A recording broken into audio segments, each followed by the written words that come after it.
Today we are back at Railways to renovate the 3 lawns which consist of TifTuf, Sir Walter Buffalo and Kikuyu.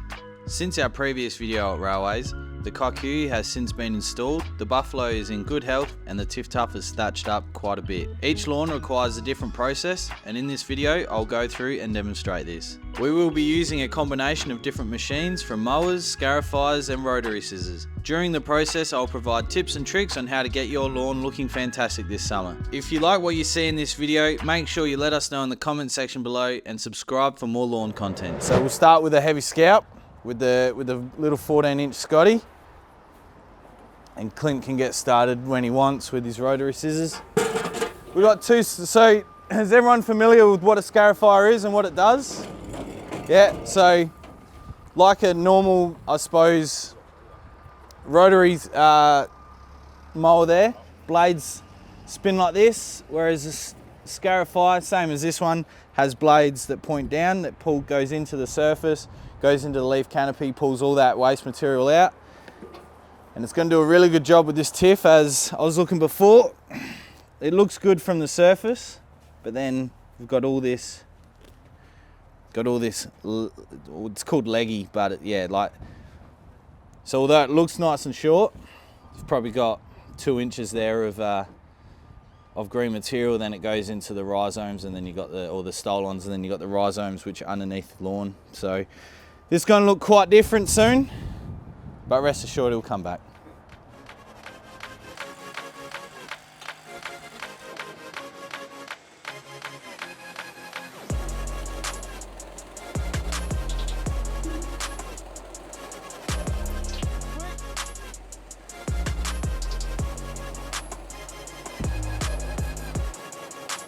You can see how, like I was explaining, leggy, so it's got a bit of length in it already. So those of you that may not be comfortable with what this looks like, because there's a lot of people, a lot of wives and girlfriends that hate this time of year, and boyfriends, and yep. Rest assured that this stuff here, that's still the plant. So although it's not green, this is the stolons, and then even deeper we've got the rhizomes. So basically what we're going to do here, incorporated with the scalp, is a height of set recut as well. Height of cut reset, sorry. Essentially, the guy who looks after this area, Phil, he's been wanting to top dress this for ages, but we've been telling him you need to stop because we've got this day. It's like Clint, just he's only got one mode, and that's on the trigger all the time. So we're gonna scalp, like probably do another pass. It's gonna take a while, but we'll get there. And then we're gonna get some Lawnhub Turf sand from down in the bay there, and we're gonna top dress it to the top of the pavers, and then we'll use a lawn level after coring of that is. But and then that'll keep Phil nice and happy, because I said I'd do that for him, and I'm a nice person. So yeah. So, and also ideally we don't use a freshly sharpened cylinder mower for this, but this is not freshly sharpened because I don't know why.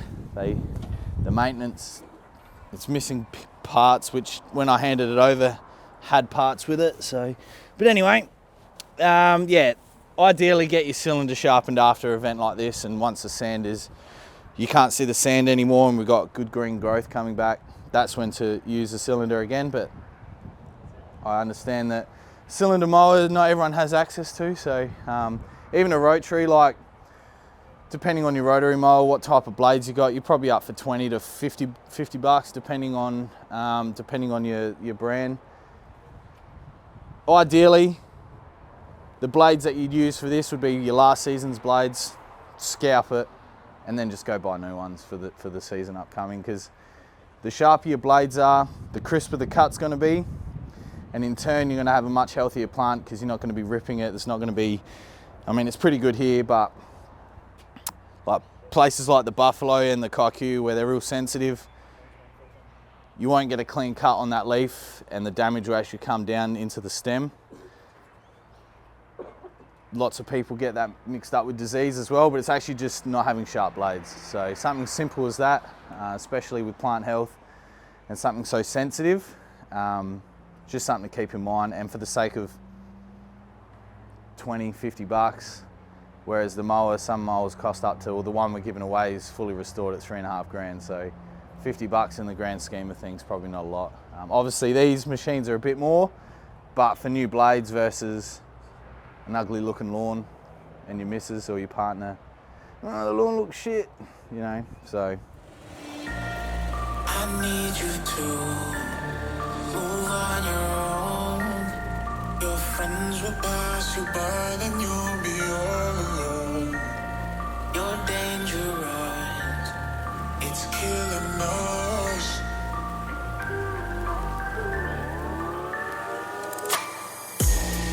Each time I cross your mind, you still check your phone. I hope that you're alright, but I don't wanna know. You got my heart in pieces for far too long. I need your affection, 'cause all this emptiness got hold. You wanted my attention, yeah. All you did was kill us both.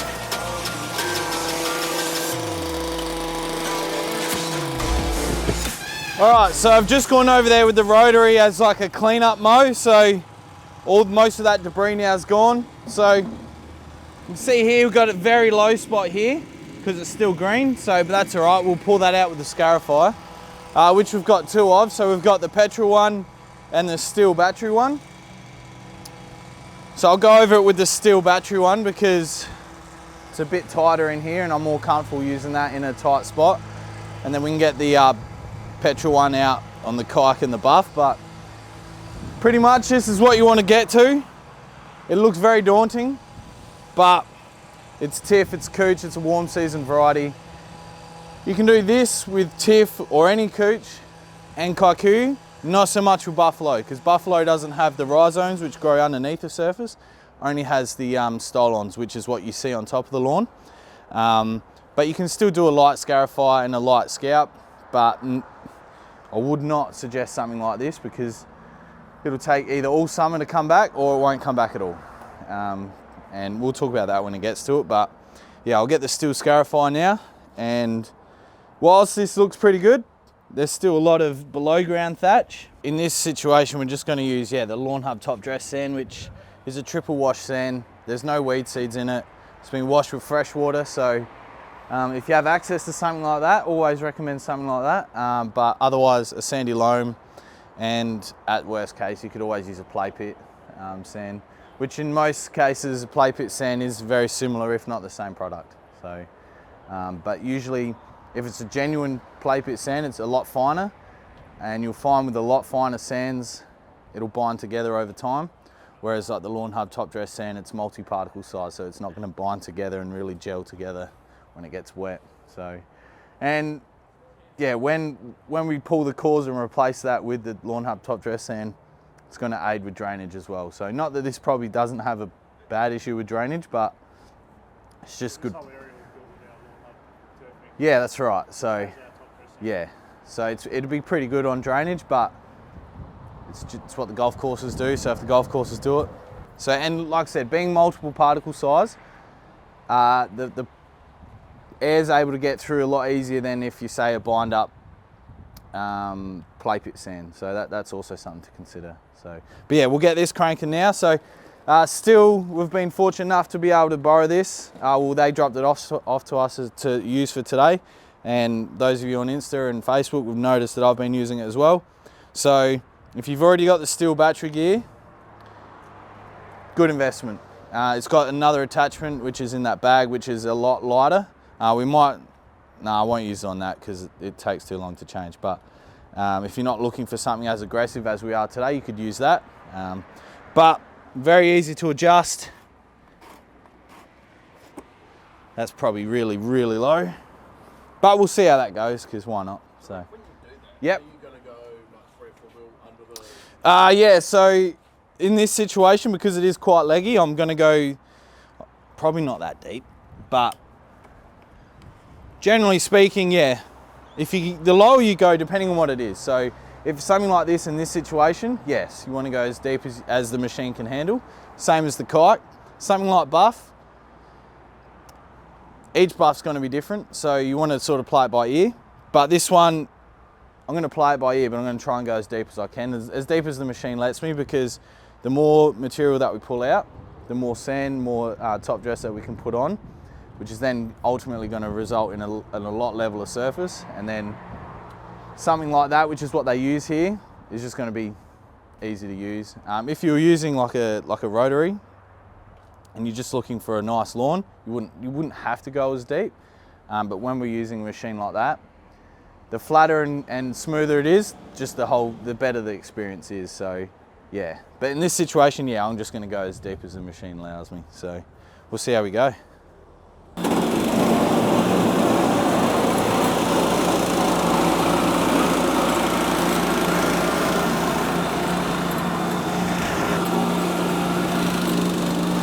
So it might look like there's a lot of soil in there, which there is, but this is the stuff we're trying to get rid of. So all that stuff that sits below the surface, which when you talk about it, like when you water your lawn, you want it to go into the soil, but if it's being held up by all that below ground thatch, it's essentially just going to sit in that soil level and it's not going to get where it needs to be. So yeah, whilst it looks like there's a lot of soil, which there is, we're also pulling out a lot of that below ground thatch, which is is the sole aim of a scarifier. So, but yeah.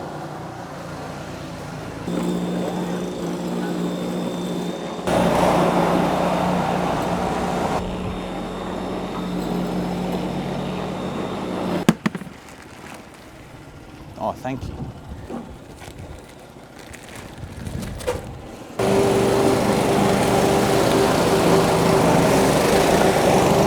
So you would have noticed there as well that I went in two directions. Usually I like to go up and then on the diagonal, but given the shape of the lawn, that's not possible. So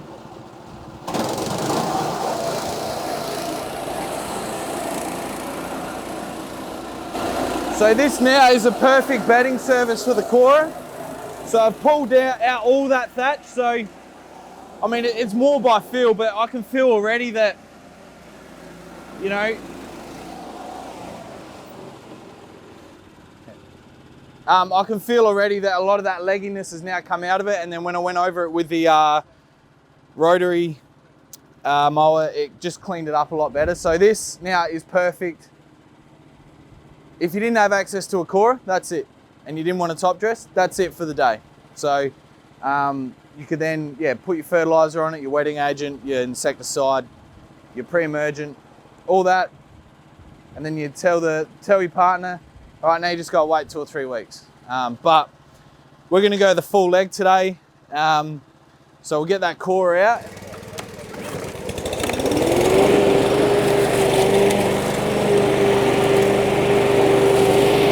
Surf over the last 2 years, and we've found, and you'll find this in your local reserves and parks as well, the roots will actually shrink, because why would it need to go so far down and expend all that energy when water and moisture is in that top 50 mil of the profile. So if you're finding that you're getting a lot of dry patch in your lawn, especially at this time, not today, but 2 or 3 weeks ago when we had those 35-degree days, especially those lawns that don't get looked after as much as that they probably should, so council reserves, sporting fields that don't have the facilities or the maintenance crew that something like an Adelaide Oval or a golf course would have, but you'll get a lot of dry patch, and that's simply because the roots of the lawn are just not strong enough and healthy enough. So this will help promote root health, help drive those roots down, and that's why infrequent watering is critical, especially in the summer that we're predicting. Some of the reports that I've read, it's going to be like the early 2000s drought, so that's long periods of time without water. So that's where an irrigation system is key, or even just the use of a sprinkler, but using it correctly. Not just flooding the lawn for 3 or 4 hours a night. It's you know, maybe 2 to 3 waterings a week, but it's watering for, you know, 45 to an hour, then no water for 2 or 3 days and then getting back on it. Essentially what that will do is allow water to deeply penetrate into the soil, get through that root zone and then really start driving those roots down with it. So, and a good product to mix with that, for example, would be Roots and Shoots and Wet. Those 2 products together are my 2 favourite products that will help Roots and Shoots. So it's going to help, you know, it's going to help those roots really drive and follow the water, added with the wetting agent that helps disperse the water evenly and just like really penetrate into that soil. So yeah, so now, you know, this is built on quite a sandy base, so the cores fell apart, but all in all, that's exactly what we wanted to do.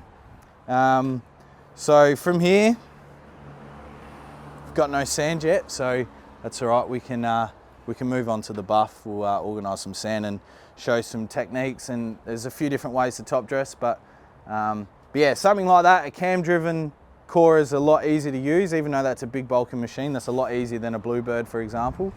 But in saying that, if all you've got access to is a Bluebird, then you've got access to a Bluebird. It's better than nothing.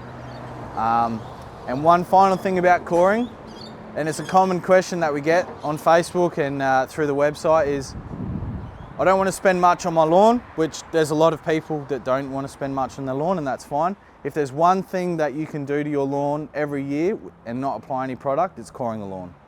So, you know, it's really important. There's a reason why golf courses, sporting fields are doing that practice at least once a year. I've already done it. Well, my old man's lawn's now had it twice, so I did it about 6 weeks ago, and then I used this last night as a test run. So, and then it does a pretty good job, nice and spaced out. There's not really too much, like I could go over that again and again, it wouldn't matter too much because you're just going to fill it with sand anyway. So yeah, all right, so we'll move on to this now. We'll not so much going to mow this as such, but I'm going to use more of the scarifier because of those reasons I talked before. So obviously buffalo, for example, there's a prime example. That's the whole plant. So you'll get roots that come off they're called nodes. They'll come off the nodes and they'll send those roots down.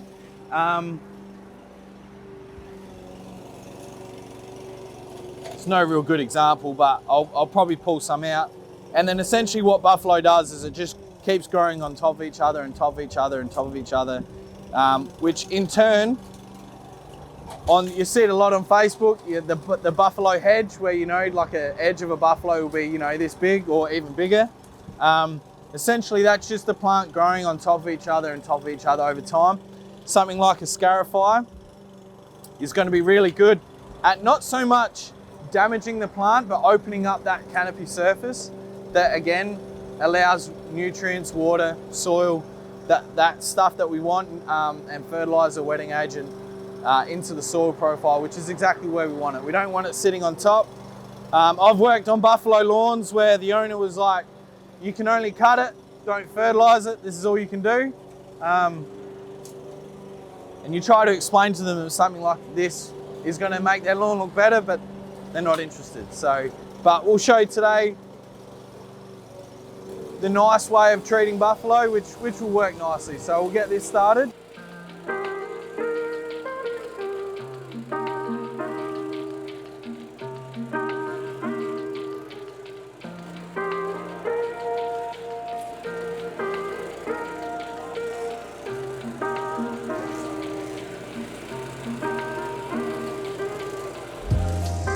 It's gone from that real matty surface with just one pass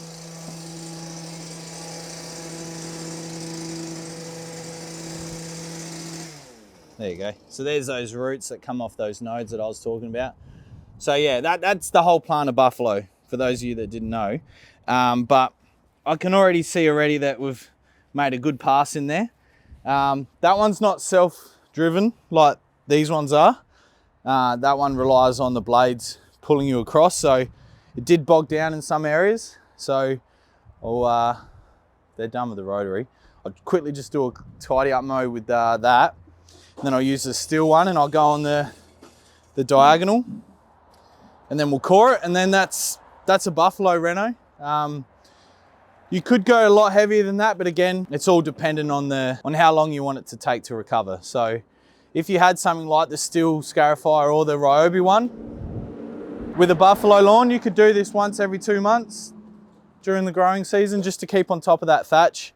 Because, like I said, because buffalo grows on top of each other, that's just a constant issue that unfortunately you're just going to get with buffalo. It's just the way that it grows. So, but yeah, we'll clean it up with the Victor.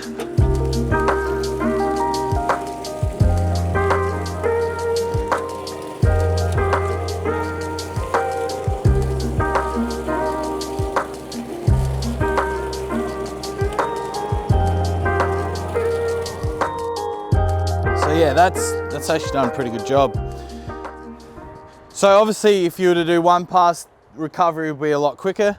But yeah, we want to get as much out of this lawn as safely as possible, especially being buffalo. So yeah, I'll nick this from Swerve.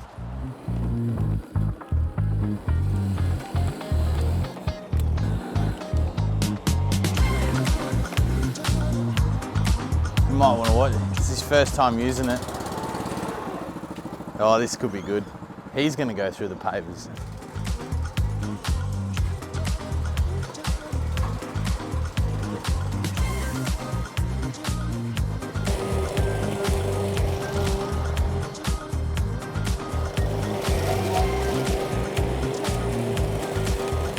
As buffalo renos go, that's probably a medium. Like I said, because all the plant is literally on top of the surface, unlike the cooch and the Kikuyu. There are a couple of low spots on the outside here, and then naturally here, because when Railways has its starter month, is it starter month, Dylan? Starter month barbecues, this is where it's set up. So the barbecue's usually there, so it's just a natural low spot where people are standing. But you know, something like this, it will recover. It'll just take a bit longer than, say, something, you know, like this. So, yeah, buffalo is very temperamental. So, and being that this lawn's only about 18 months old, 12 months old, I didn't want to go too silly. The TifTuf was the first one down, so that's why we've gone that. Plus Phil, as I mentioned before, the guy who works on the lawns up here, he wants that to be level with the pavement. So, Swerve, how do you reckon? You got it? Oh, sick. Okay.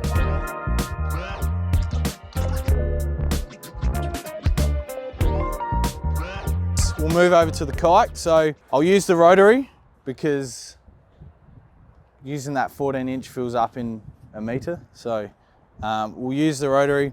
I know I'm going to be time conscious. We said we was going to this is going to finish at 10, so I don't want to have, you know, you guys are expecting to finish at 10, so I don't want to keep this hanging. If you do want to hang around, then by all means go for it. But even if I just do a section at a time on the kite, but again, it's going to be similar to this, just not as aggressive. So there's going to be a bit more green matter left. Again, the kite's the youngest of the 3 lawns here, so all this needs is just a low mow, a scarify and a core, and then we'll just top up the low spots, which, like I said at the beginning of the session, is over by the wheelbarrows. So yeah, all right, we'll get started over here.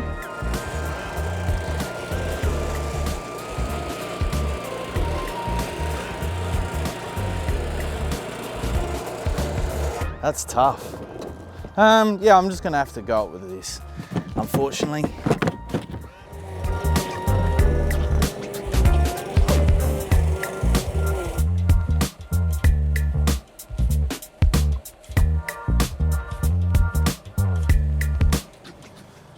This is the trouble with kite. Oh.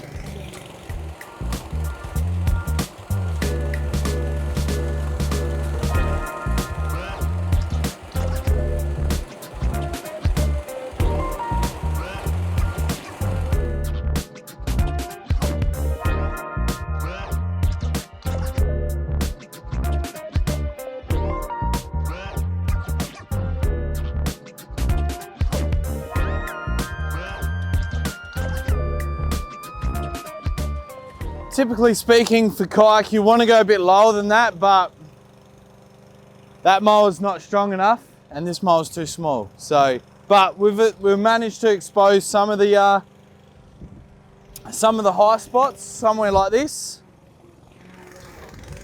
You know, so you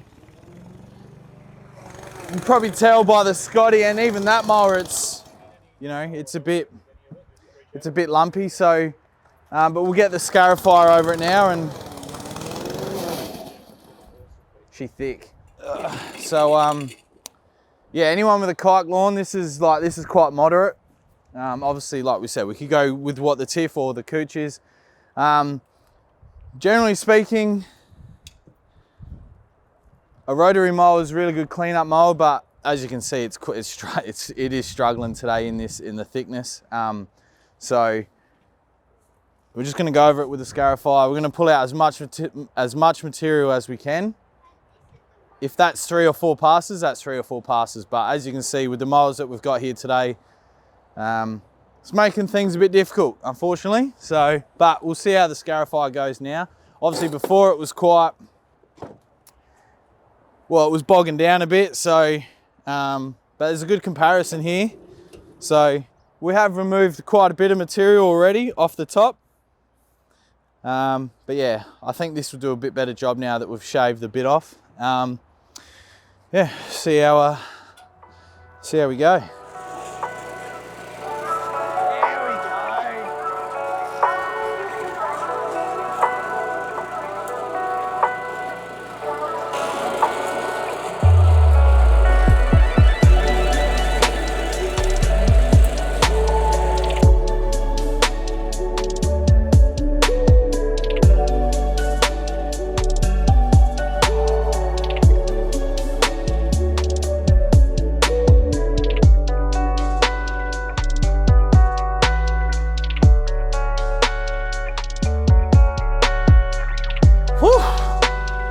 That is some thick kayak. So yeah, Clint will just mow up the debris. So you can see already just how uneven this kayak is. So where you've got the dark patches, that's obviously a high spot. So the mower's catching that, the scarifier, the Scotty. So look, it's its first reno, so we could go heavier, but for the sake of time, you know, this is still getting a lot of material out for such a young lawn. So we'll just keep it at that. Obviously, the difference between that petrol scarifier and the battery is night and day. Even though that does get caught, it only gets caught because the grass clippings are getting caught on that lip, and it doesn't bog down. Whereas obviously the Stihl, when I was on the Buffalo, you could hear it just go. Ugh. So nothing, absolutely nothing with that with the petrol one. So yeah, I'll give Clint a hand mowing this up with the Scotty, and then we'll get the core out, and then we'll get the boys to bring a bucket of sand over, and we'll get some top dressing.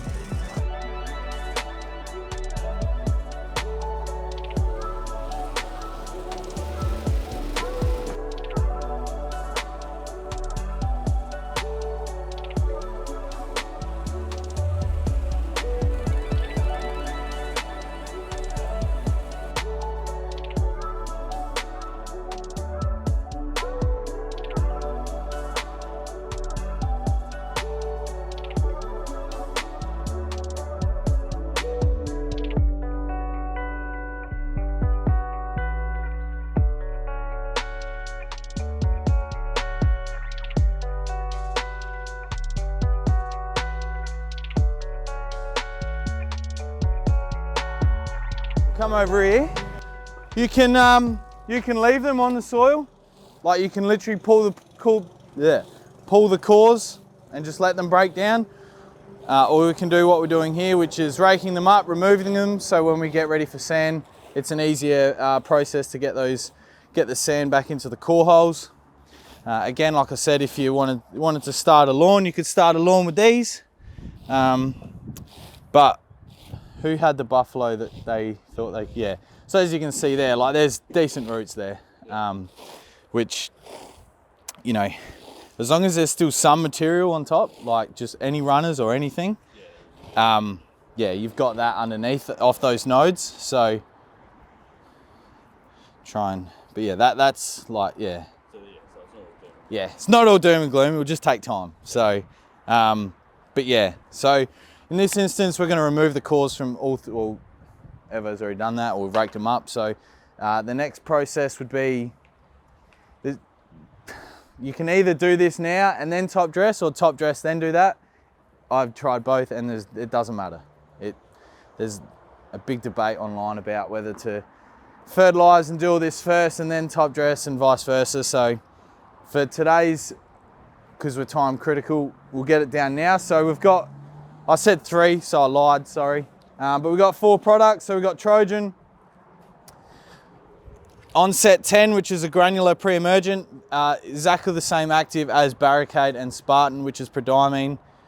So that's going to prevent our summer grass, our paspalum, our crow's foot, crabgrass, those types of things. And then in the winter time, it's going to prevent our winter grass, some of our broadleafs, any annual rye or annual fescues, depending on where you live. I know in the hills there's a big fescue problem in the winter time. So, and then we've got BBW, which is a granular wetting agent. As I said before, it will help break the surface tension, help water penetrate the surface, get deep down, distribute evenly, hold moisture in the soil, which is perfect for that warm summer that we've got coming.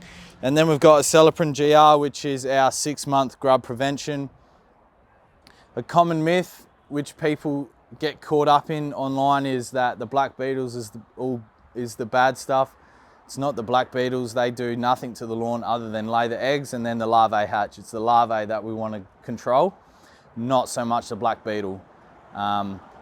There's obviously people that say, oh, if there's black beetles, then why don't we just kill them and be done with it? Because by the time you've seen the black beetle, they've already laid their larvae. So there's no, yeah, so that's a common myth that people get caught up in, that, oh, I've got black beetle. It's not the beetle, it's the larvae. So that's what this is going to prevent. You can also use this as a knockdown. So if you've started to see, and a good sign to see if you've had grub damage is go up to the affected area. It's usually going to be brown or dying. And then if you can literally pull it straight out and you've got nothing underneath and you've pulled the top leaf off, that's a good sign that you've got grubs. Otherwise, if you do that and you pull it out, but you've got big long root systems, could just be a dry patch, or you've got a dog or a cat or something that has gone to the toilet in that area and essentially burnt it. So, but yeah, don't get caught up in everything that you read online as well. There's a lot of misinformation on there, especially the forums of people that think they know what they're talking about in terms of they've seen someone else write it and they just assume that that's right. So if you're ever unsure, feel free to message us. We'll get back to you in a timely manner. It's obviously our busy season at the moment, so we do our best to reply within the day. Sometimes, unfortunately, it's a bit longer given the time of year, but we've got a new Lawnhub manager starting Monday, so that'll just strengthen the team as well. So there's obviously a slow release element to Trojan. This is another common question. So the slow release at the moment, it used to be yellow for those of you that are long-time Lawnhub customers. Due to the volatility of fertilizer at the moment, it's what you get sort of thing. So at the moment, it looks white, but when you put it next to a white prill, it's a blue prill. So anyone that's buying Trojan, probably for the remainder of the season, the slow release element is going to be blue. That's the thing that's going to stand out the most for probably up to 6 to 8 weeks. If that's a concern for you especially, then I'd look down the liquid route in terms of using a liquid fertilizer. 3-way, when people ask, I want to use a liquid fertilizer, 3-way is not the competitor of Trojan, but it's a similar product. So it will do very similar jobs. The positive about liquids is that it's taken up via the leaf and it's actually a quicker process, whereas we need right soil conditions, we need to water this in, and then it will continue to break down in the soil. So yeah, ideally all of these products are used with a fertilizer spreader. Now that can be like the Scott's one, the drop spreader, which I think is on the other side of the bulker, which I'll bring over here. I've got an Azito hand spreader, which I'll use for this purpose. You could use the crank ones by hand. doesn't matter. Or you could put gloves on and chook feed it. Obviously you're not going to get as much as an even coverage and a precise application, especially, you know, if you're one of those people that like your product to go as far as possible. Obviously weighing it out is a good practice. You don't get any waste product and you don't get any over application. Another question that we do commonly get is the application rate's 2.5 kilos per 100 squares. Can I go 5 kilos per 100 squares? Well, you can, but there's three things that may happen. Firstly, you'll just get absolutely rapid growth. And like I was saying before, a high nitrogen product's good for a little bit, but it's not good for a long extended period of time. So the other thing that could happen is that, just like us, we can go to McDonald's and order 5 Big Mac meals, but we might only get through 3 and the other 2 go in the bin. The same thing's going to happen with this. You over apply it, the plant's going to take up as much as it possibly can, and then it's going to get to a point where it's like, I can't eat it anymore, and then it's just going to be a waste in the soil. And 3, there's no need. So the application rates are there for a reason. You know, 2.5 kilos is at the higher rate. You can bring this down to 1 kilo per 100 squares if you want to. But 2.5 is the number that we've chosen. Yeah, this is a nice cheap unit. I've had it for 3 years and I haven't charged it yet. Still got 2 bars. So there's a little, I don't know what you call that, little hopper. And then in the top, just feeds through the top, and then you've got the little black thing which goes around in circles. The drop spreader, which Clint's bringing over now, is what it says in its name. I actually might use BBW in this for the purpose so you can see it. Yeah, so I actually might do BBW first.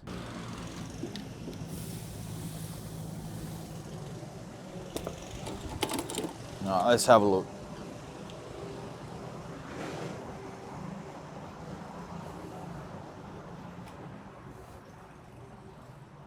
So something like seed, this is perfect for applying seed because it's going to drop it down where it needs to be.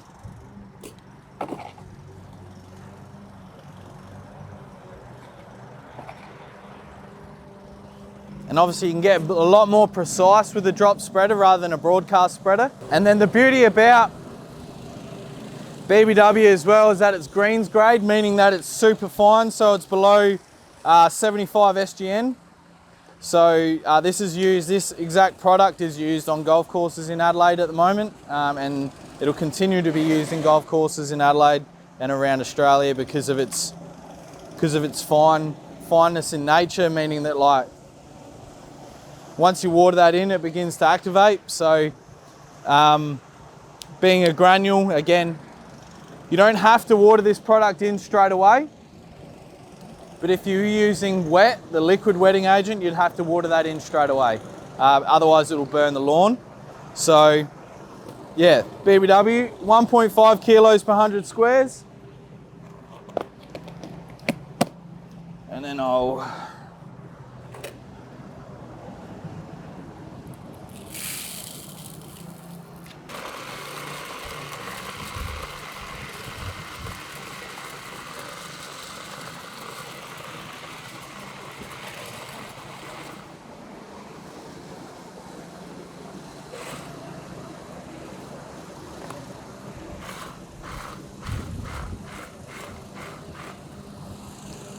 So that's all you'd need for an area like that. Nice even coverage. I've forgotten the application rate. So max rate's 2 kilos per 100 squares, so I'm just going to use that. So the same as this is not quite greens grade, not that you'd use pre-immersion on a green, but again, it's quite smaller prill size than that of Trojan. So it's going to work its way through the turf canopy a lot easier, and it's yellow in colour. So those of you that have used Spartan or Barricade will know that it's a deep dark yellow colour and makes an absolute mess.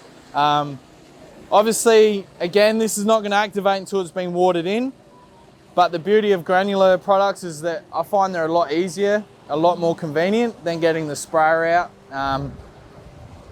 Obviously, you can use, for a spreader, you'd need the bucket if you're going to weigh it. I'm just doing it by eye today because, yeah, It's just what I'm doing, but I have a pretty good feel on that spreader, what a kilo amounts to. And then, yeah, once you apply it, you can just water it and be done with it. So, oh, second time. Get on the feel about that.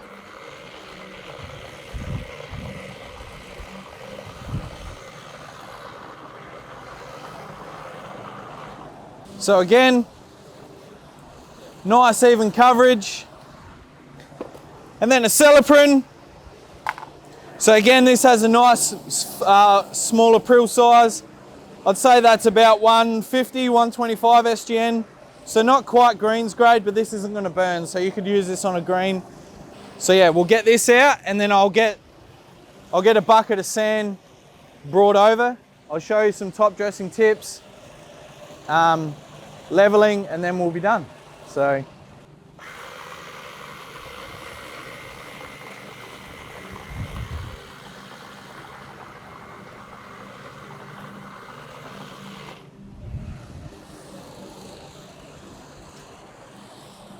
These are the cheapest and best shovels to use for top dressing because of the nice space. You can get nice amount on them, and they're made of Stihl, so you can chuck them in the shed, chuck them in the trailer. You can do absolutely whatever you want with them, and they still keep coming back. Something with a wooden handle, that's obviously a liability, it could snap. Just like this, I've had this bend on me. With these types of levels, I'm not sure if, the Railways one's the same. There's a lock nut on the bottom here. You don't want that too tight that you can't have movement in the handle, but you don't want it too loose that it comes off and you never find it. Because when you're mowing with a cylinder mower, that's one of my greatest fears. I've lost 3 of them and none of them have gone through my reel, so yeah. But, this is not what I meant, but for the purpose of this, it'll work fine. So, yeah, depending on what hand you are, so that'll be fine. So the flick test is you plant your left foot forward and then you come over the top and you roll the wrist. Like that. That stops it from doing the other method, but that'll be, so you do that enough times, you cover the area, you go over with the level. You just dump it in areas like that. Some say that's easier and it's less work, but now you got to push all that soil out. So, which is not a bad thing, it just takes time, so, you know.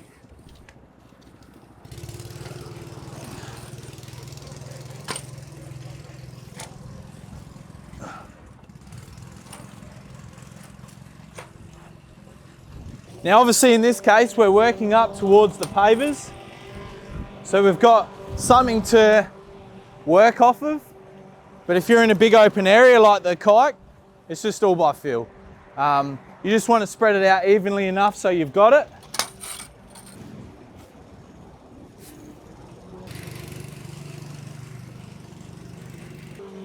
So it depends with the purpose in which you're top dressing for. So probably on the edges here, it'd probably be a bit easier just to dump the sand there. But the stuff on the inside here, probably just easier to flick it out and then go over it afterwards. So once the area would be done, then it'll be time to flick the irrigation on, or the hose, or a dome sprinkler or whatever. So it's obviously whatever you've got.